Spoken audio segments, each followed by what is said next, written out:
የፒያሳው ወርቅ ውበት ወይስ ወጥመድ? በደቂቃዎች ውስጥ በሚዋዥቀው የዋጋ ማዕበል ውስጥ 3 ግራም ወርቅ ለመግዛት ወደ ፒያሳ ከማምራታችሁ በፊት ይህንን ካላወቃችሁ ኪሳራው የትየለሌ ነው። በአዲስ አበባ እምብርት በሆነችው ታሪካዊቷ የጌጣጌጥ መዲና ፒያሳ የወርቅ ንግድ ልክ እንደ ልብ ትርታ ፈጣንና ተለዋዋጭ ነው።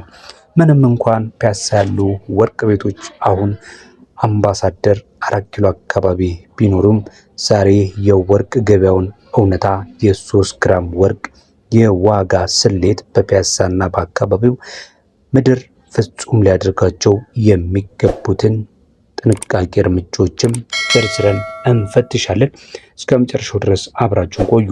የ3 ግራም ወርቅ ሀብል በስንት እየተሸጠ ነው የሚገኝ የሚለውን መረጃ ጨምረን ወሳኝ የሆኑ መረጃዎችን ወቅታዊ የወርቅ ዋጋስ ምን ይመስላል የሚለውን በዛው ማብረን የምንመለከት ይሆናል። ታዲያ ቪዲዮ ስትጀምሩ ቪዲዮ ላይክ ማድረግ፣ ለቻናላችን አዲስ ከሆናችሁ ቻናላችን በዋናነት ወርቅና ምንዛሬን እንዲሁም የተለያዩ የቢዝነስ መረጃዎችን ለእናንተ በማድረስ ላይ የሚገኝ ዩቲዩብ ቻናል ነው። ቻናላችንን ሰብስክራይብ በማድረግ ቤተሰብ ትሆኑ ዘንድ በማክበር እየጠየቀን የዛሬ የ3 ግራም ወርቅ በፒያሳ ሰሌትና ወቅታዊ ሁኔታ ምን ይመስላል አብረን እንመልከት።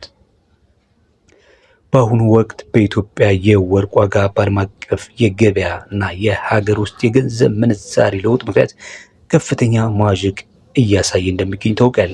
በፒያሳ ገበያ የ3 ግራም ወርቅ ዋጋ እንደ ወርቁ የጥራት ደረጃ የወርቅ የጥራት ደረጃ ምንድን ነው ካላችሁኝ ካራት ይባላል። በዛ ይለያያል። አጠቃላይ የዋጋ ስሌቱን ለመረዳት እዚህ ላይ የማስቀምጥላችሁን ሰንጠረዥ ተመልከቱት። ይህ ዋጋ እንደ ቀኑ ዶላርና የባንክ ሁኔታ ሊለዋወጥ ይችላል።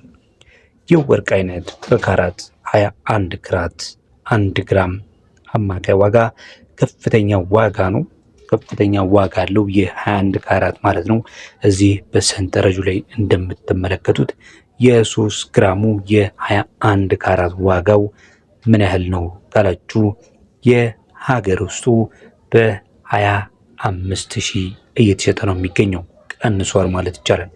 25,000 3 ግራም ደግሞ የተሰራው ማለት ነው 75,000 የኢትዮጵያ ብር እየተሸጠ ነው የሚገኘው። ነገር ግን ልብ ማለት ያለባችሁ ነገር የተሰራ ወርቅ ሲሆን ዲዛይኑ ምናልባት እንደ ተሰራበት ሁኔታ እንደ ተሰራበት አይነት ሊለያይ ይችላል። ሁሉም ዲዛይኖች ተመሳሳይ ዋጋ የላቸውም። ለምሳሌ የሚፈጁበት የሚያልቅበት ሰዓትም ሊለያይ ስለሚችል እሱ ብቻ ሲሆን አንዳንድ የሀገር ውስጥ ወርቅ ዲዛይናቸው የሚሰራው በማሽን ሲሆን አንዳንዶቹ ደግሞ በባህላዊ መንገድ በእጅም ሊሰራ ስለሚችል ምናልባት ለዛ ሊያንስ ይችላል። ማሽን ምናምን ሲጠቀሙ ደግሞ ምናልባት ፐርፌክት የሆነ ዲዛይን ሊሆን ስለሚችል ዋጋውም ደግሞ ከፍ ሊል ይችላል ማለት ነው። ሌላው መካከለኛ ዋጋ የሚባለው 18 ካራት ነው። 18 ካራት ከ21 ካራት ጋር ሲነጻጸር በብዛት ይገኛል። ለጌጣጌጥ ግን ተመራጭ የሆነው በከፍተኛ ደረጃ 21 ካራት ነው። መካከለኛ ዋጋም አለው 18 ካራት ማለት ነው። 18 ካራቱ እየተሸጠ የሚገኘው በ66,000 የኢትዮጵያ ብር ነው። በግራም በ22,000 ማለት ነው። ይህም አነስተኛ ቅናሽ አለው። የሀገር ውስጥ ነው እየነገርኳቸው ያለው ተመልካች አድማጮች። የ14 ካራቱንም ስንመለከት እንዲሁ የ14 ካራቱ አነስተኛ ቀለል ያለ ለበጀት እጅግ በጣም ተስማሚ የሆነ የወርቅ አይነት ነው። በ1 ግራም ማለት ነው በ19,000 እየተሸጠ ይገኛል።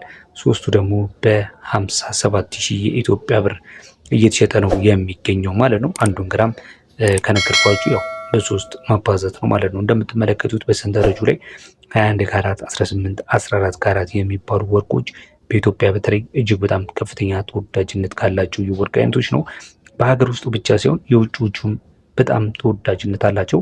ነገ በሚኖርም ቪዲዮ ደግሞ የውጭ የተሰራ በባህሬን በሳውዲ በባህሬን በሀገር ውስጥ ሲሸጥ በስንት እንደሚሸጥ መረጃን ይዤላችሁ እመጣለሁ። ዛሬ የምነግራችሁ አንድ ማሳሰቢያ አለ፣ ትልቅ ማሳሰቢያ። ከዚህ በፊት ግን ቪዲዮውን እያያችሁ ላይክ ካላደርጋችሁ ላይክ፣ ለቻናሉ አዲስ ከሆናችሁ ቻናላችንን ሰብስክራይብ እንድታደርጉ በማክበር እየጠየቁኝ ወርቅ ስትገዙ የሚከፍሉት ሂሳብ የወርቁን ንጹህ ክብደት ብቻ ሲሆን የሰራተኛ ዋጋ እንደሆነ ልብ እንድትሉ እፈልጋለሁ። ዋጋውን የነገርኳችሁ ይሄ ከሰራተኛው ሜኪንግ ቻርግ ጨምሮ ነው። ነገር ግን አንዳንድ ወርቅ ቤቶች ሄዳችሁ ስጠይቁ ምናልባት ከፍተኛ የሆነ ምናልባት የኪራይ ዋጋም ሊጨምርባችሁ ይችላል፣ የሰራተኛ ዋጋም ሊጨምርባችሁ ይችላል። ስለዚህ ያንን የተለያየ የወርቅ ዋጋን በተለያየ አይነት ሁኔታ ቼክ ማድረግ የተለያዩ ወርቅ ቤቶች ማረጋገጥና ቼክ ማድረግ ያስፈልጋል ማለት ነው። የሰራተኛ ዋጋ እንደ ዲዛይኑ ውስብስብነት ከግራም እስከ 1000 ብር ድረስ ከዛም በላይ ሊደመር ይችላል። ምናልባት አነስተኛ የሆነ ዲዛይን ከሆነ ወርቅ ላይ ለምሳሌ እንደ መስቀል መስራት፣ ወርቅ ላይ እንደ ስም መጻፍ፣ እንደተለያዩ ቁጥሮች መጻፍ ከሆነ ምናልባት ከ1000 ብር እና ከዛም በላይም ሊያስጠይቃችሁ ይችላል። ነገር ግን የተለያዩ ውስብስብ ዲዛይኖች ሲሆን ደግሞ ከዛ በላይ ዋጋ ላይ ሊደመር ይችላል ማለት ነው። ወርቅ ገዢ ሆናችሁ ማወቅ ያለባችሁ ወሳኝ የሆነ ነገር ነግራችኋለሁ። በመቀጠል ደግሞ 21 ካራት ወርቅ ከ18 እስከ 14 ካራት የበለጠ የወርቅ ይዘቱ ከፍተኛ በመሆኑ ደማቅም ነው፣ ቢጫም ነው፣ ዋጋውም ውድ ነው። 18 ካራቱ ደግሞ 75% ንጹህ ወርቅ ነው። ይህ ደግሞ ለዕለት ተዕለት አጠቃቀም እጅግ ጠንካራና ተመራጭ ነው ማለት ነው። ቀጥሎ የምንመለከተው ደግሞ ከማወቅ አለባችሁ ብዬ የማስበው ነገር ምንድን ነው?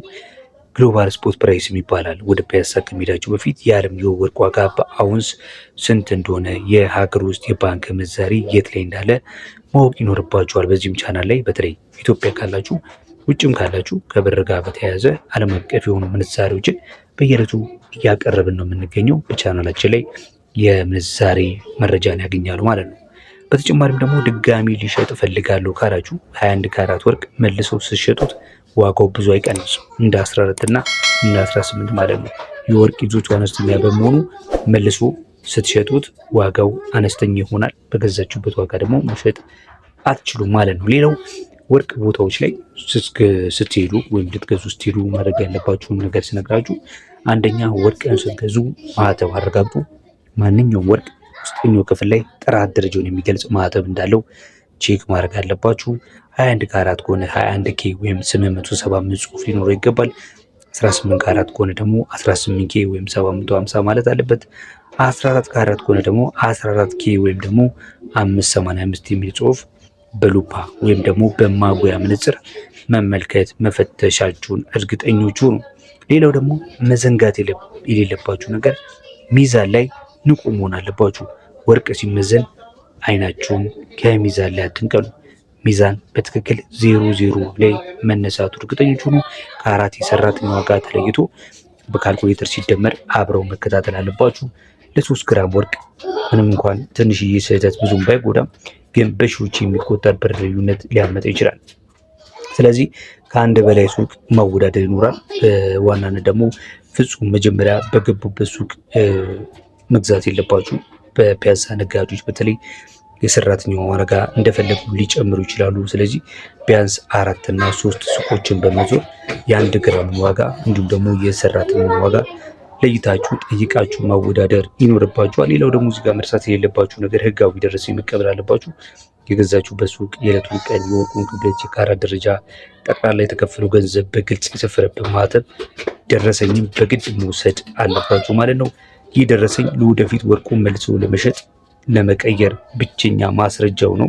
ስለዚህ ከደላላ ጋር መንገድ ላይ ከሚሸጡ ሰዎች መራቅ አለባችሁ ማለት ነው። ሌሎችም ተጨማሪ ምክሮችና ሀሳቦችን ይዤላችሁ እመጣለሁ። እስከዛሬ ያዝኩላችሁ መረጃ ይህን ይመስል ነበር። በሌላ ቪዲዮ እስከምንገናኝ በያላችሁበት መልካም ጊዜ